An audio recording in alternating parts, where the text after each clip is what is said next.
Okay, so when we run the program, we see that the tree is created. We have all the names, the colors, the blue and the pink. And when I implement these methods, the ones that I've newly created, the depth, we see that that's working. So we start at 0 at the tree root. Then as you go down, it goes from 1 to 2, 1, 2s, and then a 3 because it's the lowest part. The node count also works because it counts everything below it, starting from the leaves. So the leaves all have a 1, and then any time you go up, it includes anything in the below branches. So this is 1, this is 2, this is 1, this has 1, 2, 3, 4, this has 2, this has 7 because it's 1, 2, 3, 4, 5, 6, 7. That's working as well. Then we have the blue count. So this is the same as the tree count method, except it's only counting the colors, which are indicated. So here we're counting for blue. So we have 1, 2, 3, 4.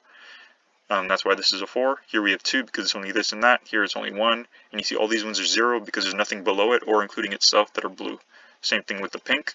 This is 0 now, while these are 1s. This is 2 because it has this, and this is 3 because there's all 3 of these. Okay, so those are all working and everything else still works fine.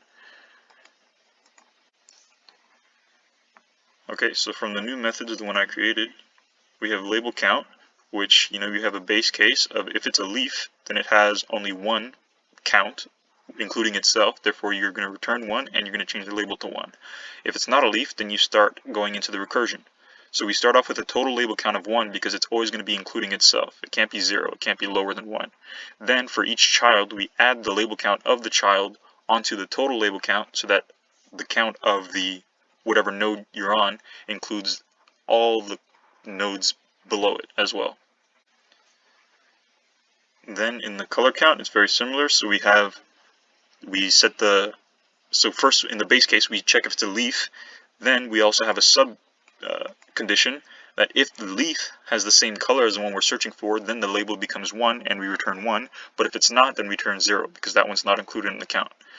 And the same applies with the recursion. Okay, so we start out at 0 this time because we don't know whether we should include the current one or not.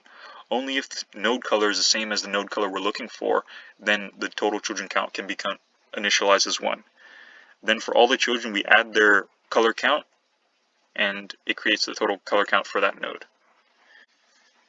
Then we go over here to the label depth method with a integer level argument, and first we set the label to whatever level is passed in as the argument, because that's always going to be changing whenever we do a recursion.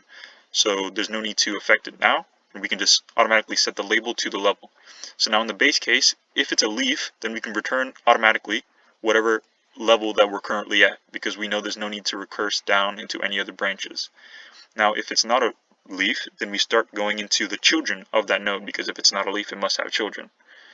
Then the label depth will recall this method on the child tree node with the argument passed in being level plus 1, which means it's going to be 1 level deeper than whatever node was above it, and that's why it's a child.